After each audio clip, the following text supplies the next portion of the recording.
Bakite Kisangani, Kolwezi, direction Uvira. Je vous assure, peuple congolais, Makambo et Komi ya Kotoko, ba décision ya makasi bientôt ezana kati kozwama. Le VPM de la défense, Excellence Gika Bombo Mwandavita, Aouti Kobele la Kotali Saete, le Rwanda va déployer plusieurs militaires na bango, direction Uvira. Nini ezana kati ya koleka. Au moment où Kagame est en train de renforcer ses troupes, Fulgence Muteba na Corneille Nanga en train de célébrer, Vital Kamerhe Wakaningi Kingi ayambi président ya Assemblée nationale ya Rwanda na esengo koleka. Nini ezana kati ya koleka peuple congolais? Na Doha, Vincent Biruta a décidé à quitter Azonga. Mais, M. Massad Bolos a lobby na Vincent Biruta nini. Match ya Koinda, Fridolin Ambongo, encore d'autres prêtres et Kobima, Ezali Kotalisa, Ambongo et Paul Kagame, dans la complot contre la République démocratique du Congo. Leur mission, c'est de congoliser cette agression en fait à Koluka, dialogue et Kokako Salema en République démocratique du Congo. Qu'est-ce qui se passe? Match Baluki, Makambweza ya Koinda, ainsi que d'autres révélations. Il y a journaliste d'investigation, mais c'est Kwebe Dieudonné Kimpele. Makamboni na lobby concernant Hippolyte et Kabila. Nzambe, Hippolyte et Kabila. Deux personnes ressources. Ah oui, la révélation est bimi. Bonjour et bonsoir. Naba fidèle internaute Nabiso de partout dans le monde. J'espère que vous allez bien. Merci beaucoup. Toyaka Kanenge Toyaka. Ko partager na bino actualité politique oyo etali République démocratique du Congo na cadre ya éveil patriotique kotali sana ba congolais banso to uti wapi to komi wapi pe tozako kokende wapi. Congo ekotikala moko, Congo ekotikala kokabwana te. Ba plan na bango oyo baza na kati ya kosala pour diviser la République démocratique du Congo. Nzambe ya Congo afongoli ba congolais misu que notre pays est côté la Sekobe Moko et Kokabwanate. Une Rwandaise a outi Rwanda tenue militaire comme ma Congolais a Salina Loyembo Kolobaete Uvira Kisangani ceci cela Kalemi toko récupérer ango et kokoma ya biso. Une Rwandaise na mabele na biso. Bota la Rwandaise en vidéo ko likana etando ikena bino.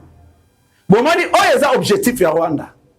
Rwanda bazoli ngane baboto la biso parti ya est. Toloba kama to répéta kango awa. Po ba arriver na plan na bango esengeli division ezala makasi na kati ya ba Congolais. Esengeli bakabola ba Congolais.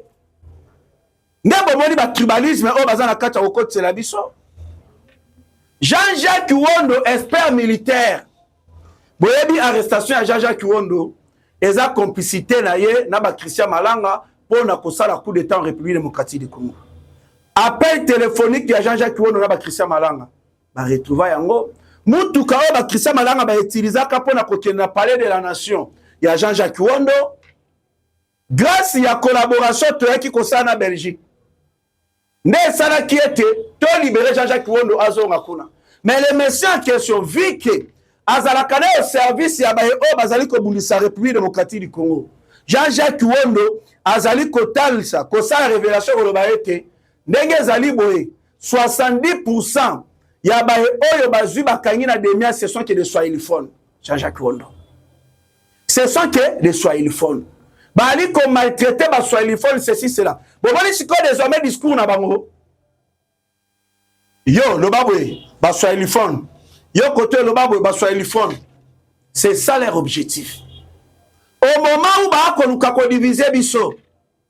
Bango koto ba na kati ya ko célébrer déjà ndenge zaboye na makambo tozo sala et ko kumbela biso dialogue et ko kakosalema. Alors to pelisa moto baswa ilifone bande bakatange contre les Kassaïens. Koto Fulgence Mouté banana nga ba ko fêter ko sepela. Koto c'est lui Oyazali président. Il y a Assemblée nationale Vital Kamerhe Wakaningi Kingi. Na niveau ya Paris na France. Moto oyo na monoko na ye atanga kombo ya Paul Kagame tene muto azali ko agresser biso. Kamerhe oyo alobaka te que nous sommes envahis par des militaires rwandais. Kamerhe oyo azali contre accord de paix et salemi na Washington. Kamerhe oyo azali pour dialogue et salema. Oh Christ, ba Congolais bango na bango. Kamerhe na Paris. Bota la tata wana na photo. Kamerhe koto yo tata oyo azali boso na ye. Bazo le kanate mais ba ko kende pona koyambana. Kamerhe yambie. Bota la koyambana na bolingo. Ah oui. Ako yambaye azande kone africain mais ne kone africain ya pays ni. Ya pays oyo ezali ko agresser biso peuple congolais. Kamerhe ayambami na président ya Assemblée nationale ya Rwanda. Bango mi balena Kamerhe bayambali. Je ne sais pas si na tango wana Kamerhe na motone akoyeba teke bato ne ba ko boma biso à l'est. Bato ne ba ko tangisa makila bande ko na biso na est. Bato ne ba ko luka ko annexer partie à est na Rwanda. Ah mais Kamerhe kipe wana te. Kamerhe na président de l'Assemblée nationale ya Rwanda bayambali na Paris. Bino mo bosala analyse bo comprendre bo sosola. Au moment où le VPM de la défense de la République démocratique du Congo, Excellence Gika Bombo Mwandavita, Aouti Kotombo la Mongongo nae, Kotali Saete, Rwanda a déployé et voulu pas militaire nae. Direction Uvira. Mais Kotoba Kamerhe ba ke Koyamana président de l'Assemblée nationale ya Rwanda. Mais nous de notre côté, Tokoti Kate, Tokobundela Ekolo. Parce que bientôt là, décision à Makasi et Kopé Sama peuple congolais. Je dis bien, décision à Makasi et Kopé Sama. Na niveau ya Qatar, je vous dis, Makambo Eza ya kochofe, ka Vincent Biruta, Makambo za moni kuna alobi non. Oye, ceux qui n'a risqué na rozana problème awa, na rokoma na problème na président na biso Kagame. Bolanda, adowa au Qatar. La situation est comme une sous plus pire. Le chef de la délégation du M23 AFC, Vincent Biruta, ministre de l'Intérieur du Rwanda, qui voulait sortir de la salle de négociations acquise ouvertement les États-Unis d'Amérique, Bazali na bango kozwa pa Yamae Etali Congo. Bazali na bango parti pour la République démocratique du Congo contre le Rwanda. Réplique, Massad Bolos chargé des affaires africaines à la Maison Blanche, à l'Obinae, Massad Bolos a dit clairement à Vincent Biruta de revenir autour de la table et de savoir que s'il ose de quitter la salle comme il avait déjà fait en décembre à Luanda, en Angola, rien n'empêchera quiconque que la République démocratique du Congo ne puisse faire un usage même exclusif pour défendre sa souveraineté nationale et son intégrité territoriale. Dans le pire des cas, les États-Unis d'Amérique s'engagera aux côtés des Congolais. Dans le pire des cas, les États-Unis d'Amérique s'engageraient aux côtés des Congolais. Mae oyo alobi na Vincent Biruta yangoana. Vincent Biruta tali alobi mais awa toi prisonnier to sala nini? To sala nini awa to za prisonnier. Mais Vincent Biruta na niveau ya doa eza de monde ya ba rebelle koné nanga no? O ba ko beza affaire ba Congolais bango na bango. Mais yo sikoyo Vincent Biruta ministre des Affaires étrangères à Rwanda. Oye kosali na makamba ba rebelle ba koné nanga. Donc bango ce sont des patins. Yo oye kaka comme ma message ya oyo azali chef ya agression wana qui est Paul Kagame. Ha ba Congolais. To répéta que lokoyo pona kola musa conscience na bino kotali sabino situation toi ko traverser. Oye to za la diviser. Oye to bana kosona na makambo moko ezanga mutuna makolo. To sangana poto ko ça ba ennemi de la République démocratique du Congo. Bato nyonso o ba ali ko travailler na compte ya Rwanda. Ba komi kobima moko simana moko simana moko. Et je vous assure bokanga makayembo on a lobi na mokolo malelo. Car nos services il y a sécurité. Ba retracer le nom, ba conversation. Ya bato nyonso oyo bazali de mèche na ba connaît nanga. Ya bato oyo nyonso bazali de mèche na coup contre le régime en place. Ndebo komona singa ya matembele ko banda kolanda moko simana moko simana moko simana moko. Donc je vous assure la tempête arrive au boyo kaka mwamba ekotize lo makambo eye na kati ya kobaluka. Plus de 500 parachutistes commando FARDC. Balongwa na Kisangani. Kolwezi direction Uvira. Direction Uvira.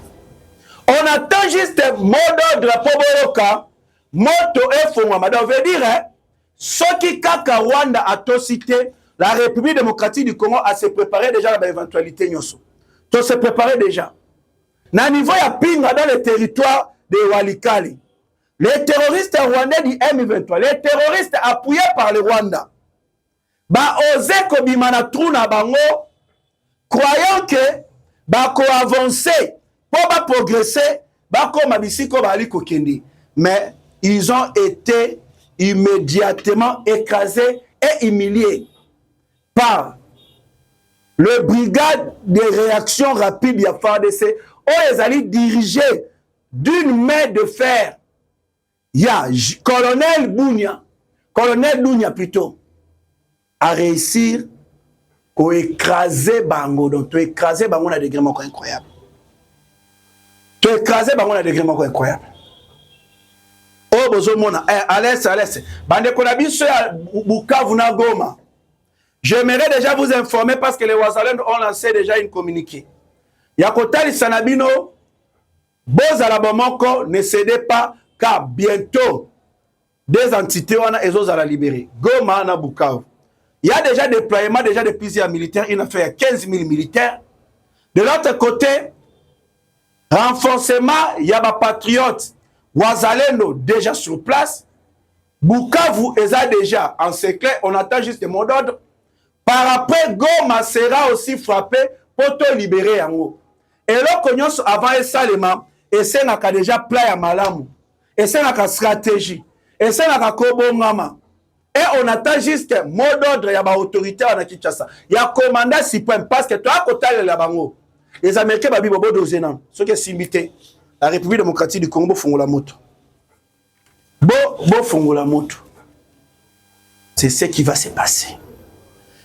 Peuple congolais, et à la dossier mon corps, naebi bien, tout le bela yango, parce que Moussala tu as la Kosala, et zande ya kolobela. Ils ont revenu à Kimateme, Yakolobela. Je me rappelle bien à l'époque, en 2013 ou 2014, Nazwaka appelle, il y a un monsieur aux États-Unis d'Amérique, pour ne pas citer son nom.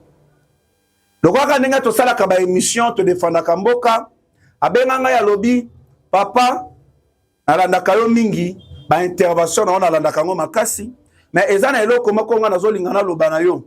Yango neza cause ya bokimi na nga na kangama a na États-Unis.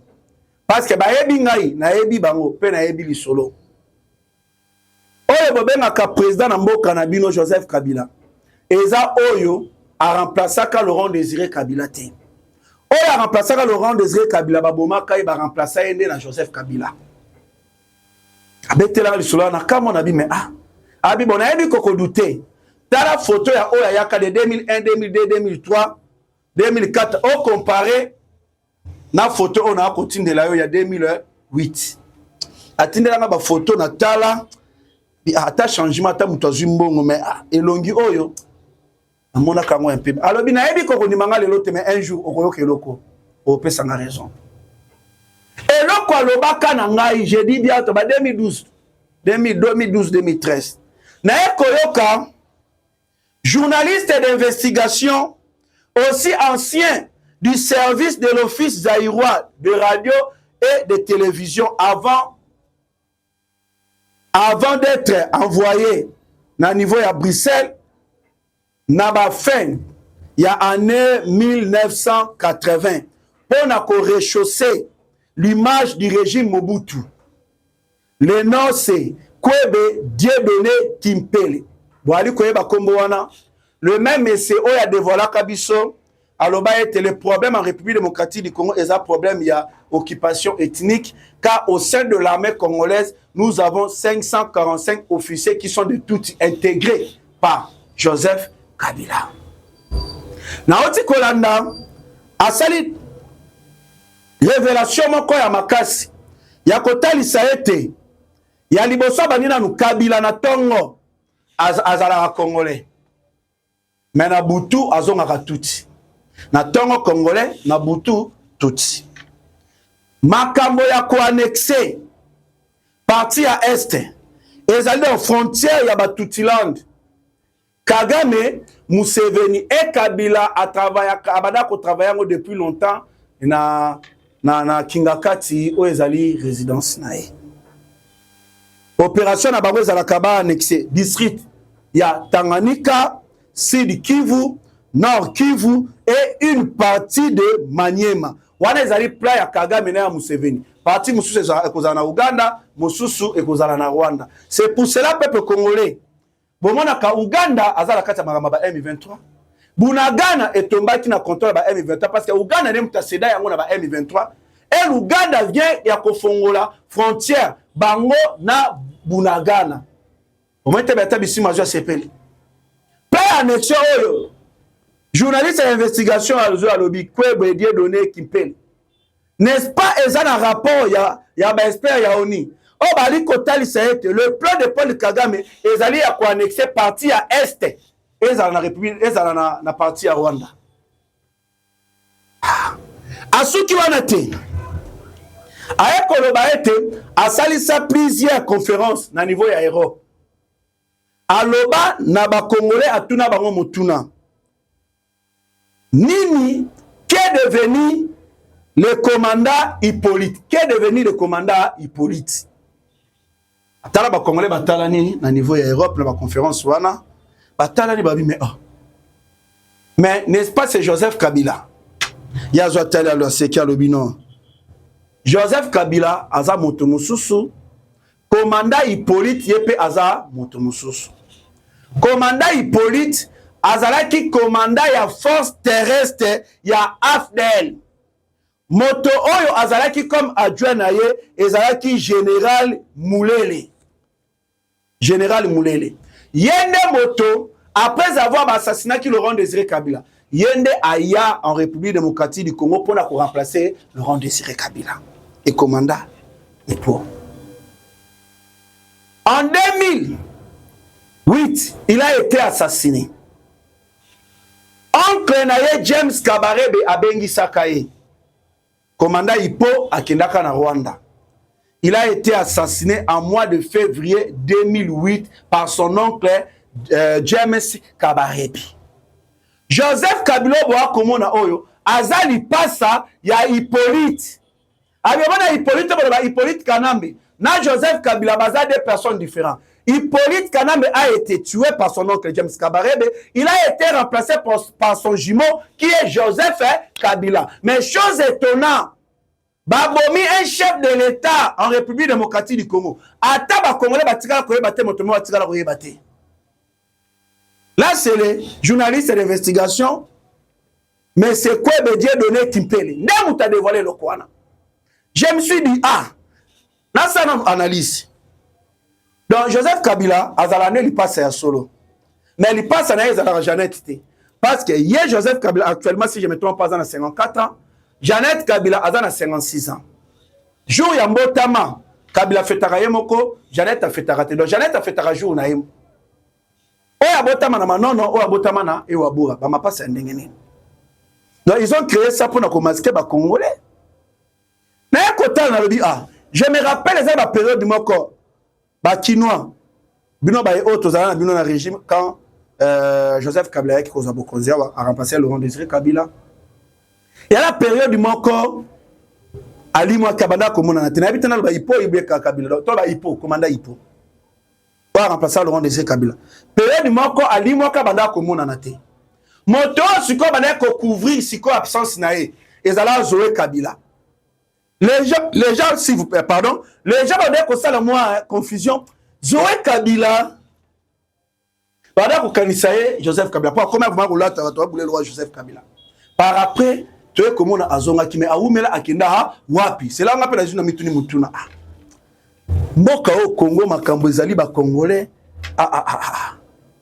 na mekina ko raisonner na bi bon to tchala no vidéo boyo kana journaliste d'investigation ba yebie kwebe destiné à être annexé par l'Ouganda, n'est-ce pas? Voilà les frontières du Tutsi-land. Donc le district du Tanganyika, le sud Kivu, le nord Kivu et une partie du Maniema. Ce plan existe et tous les jours, aujourd'hui, comme hier, comme demain, les Tutsis y travaillent patiemment, inlassablement. Depuis Kingakati, où il est réfugié dans sa forteresse, Joseph Kabila y travaille tous les jours. Pendant la journée, Joseph Kabila est un Congolais. La nuit, c'est un Tutsi. Le phénomène Mombondo, les gens ne se posent pas la question, mais pourquoi brusquement les Bateke et les Bayaka se mettent à se taper, à se couper des machettes? Mais c'est Kabila qui est là-dedans. Et soit noté en passant, encore une anecdote. Vous n'allez pas y couper. Je pose souvent la question aux Congolais. J'ai animé pas mal de conférences ici en Europe, partout j'ai animé des conférences. Je pose la question aux Congolais. Dites-moi, qu'est devenu Hippolyte Kanambe, le commandant Hippo? Les gens disent, ah, le commandant Hippo. Mais c'est Joseph Kabila. J'ai dit non. L'un s'appelait Hippolyte, celui-ci s'appelle Joseph. Ce ne sont pas deux personnes, ce ne sont pas c'est pas la même personne. Qu'est devenu Hippolyte Kanambe, qui est arrivé dans les bagages de l'AFDL, qui fut le chef d'état-major de la force terrestre, n'est-ce pas, dont je crois que c'est le général Mounene qui fut son adjoint. Qu'est devenu le commandant Hippo, dont on ne parle plus, vous le savez bien. Le nom du commandant Hippo a complètement disparu. Eh bien, je vous apprends que le commandant Hippo a été assassiné en 2008, au mois de février, par son oncle James Kabarebe, et que celui que s'appelle aujourd'hui Joseph Kabila, c'est le jumeau de Hippolyte Kanambe. Donc, voyez ce pays, le Congo, on assassine son chef d'État, Hippolyte Kanambe, on le remplace par son jumeau. Et circulez, messieurs, il n'y a rien à voir. Tout est normal. Mais c'est pour ça que je me dis, mon cher Kerouin, n'importe quoi peut nous arriver.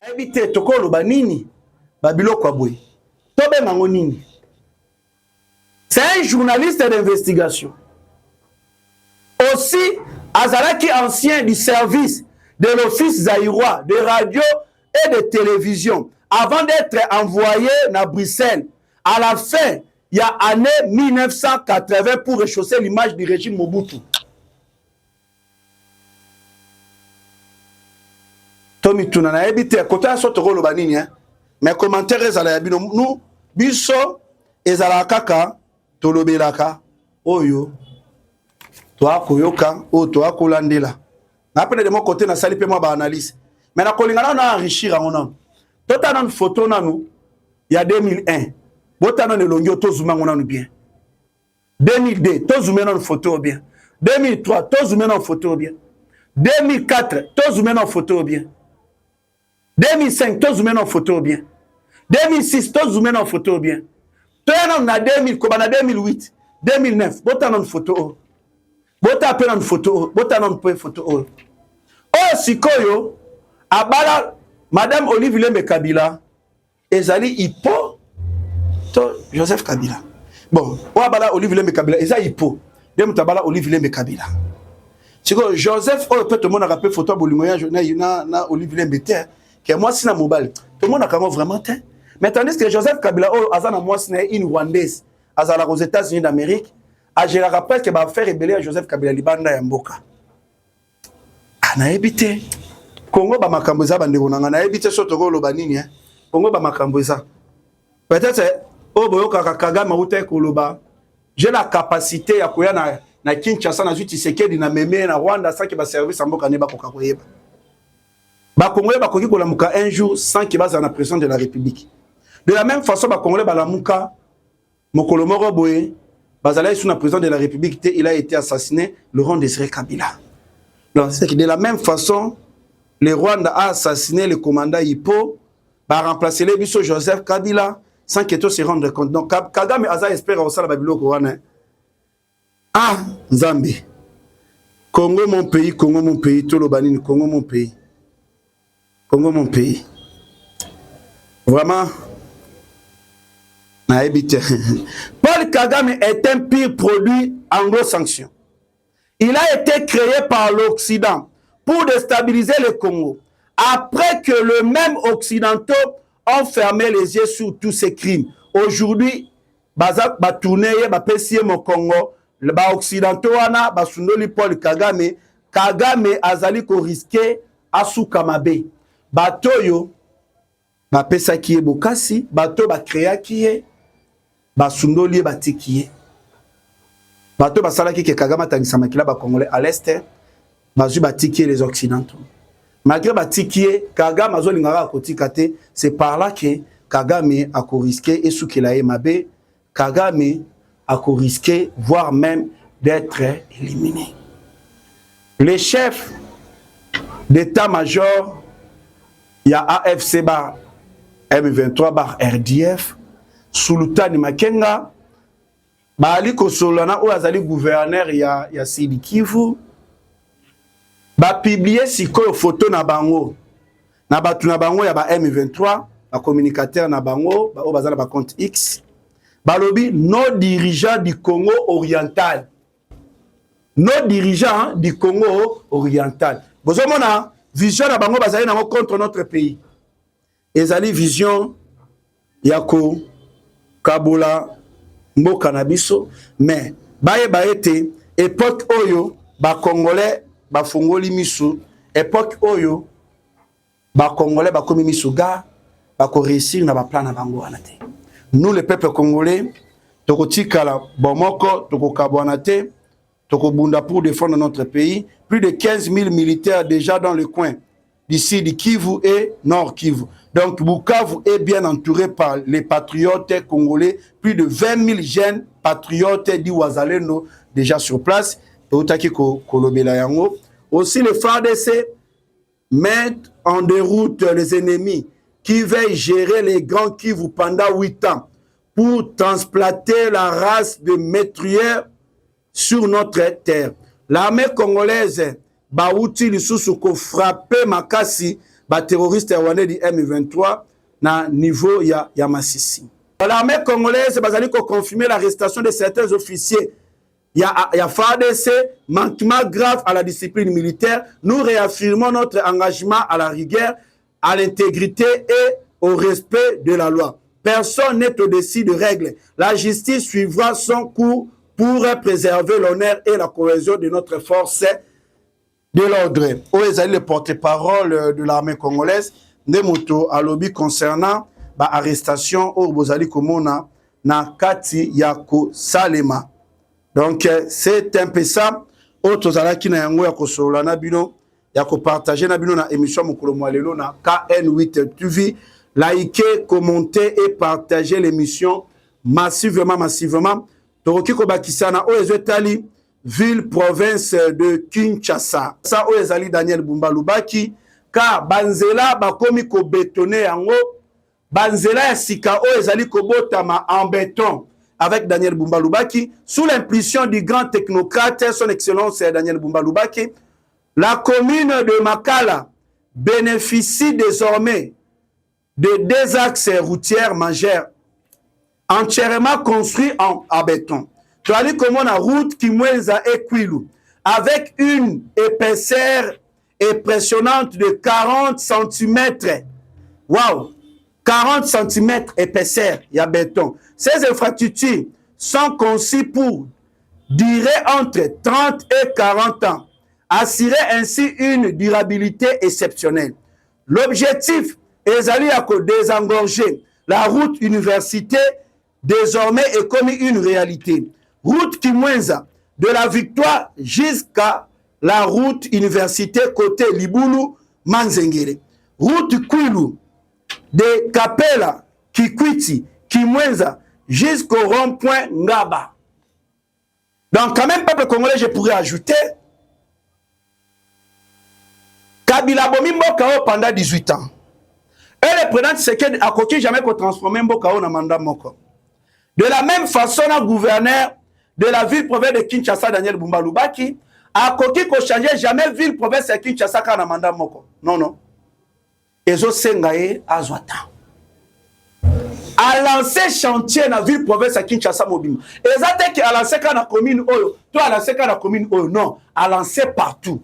Misala et Akosalema, Mbala Moko. Aussi, Bamakadam Ezate Abakaya Souana Meyaba Béton. Oyo Ekobeta ba 30 à 40 ans. Pour au lieu que tu vas retourner quand on a eu le Komoko. Tu vas faire un peu de moussous. Au lieu de faire Bamakadam, mais Babeta ya béton. Akobeta on a un PCR Moko incroyable, ba Congolais. Na Moka na biso ba problème ya ba inondation ya Akosalema. C'est parce que Ezalaki na bato Moko ba mimona ki ke baza ba homme fort.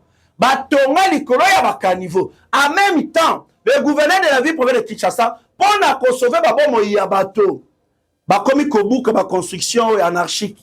Bato batonga bisike sengeli batonga te. Ndebo mona nzela ya kobuka wana ebimisi ba moko ya ba M23. Golden Boy soi-disant pasteur. O soki nazalaki mosali ya Nzambe te mbele na région ndaki nani ba M23. Bandokio bazu batonga bisike sengela te. Ba mama ko bavanda bakuna te mais ba tia ba locataire. Soki inondation ze salemi ba congolais bazokufa bato bazokufa bango oto yebaka te soki ezalaka bakisi na bango tozoyeba te. Ba sacrifice na bango tozoyeba te. Et Golden Boy esengeli ba interpeller pour na ba propos oyo azwa tenir. Incroyable bandeko na ngai. Botala mboka na biso Congo. Bandoki ya Congo.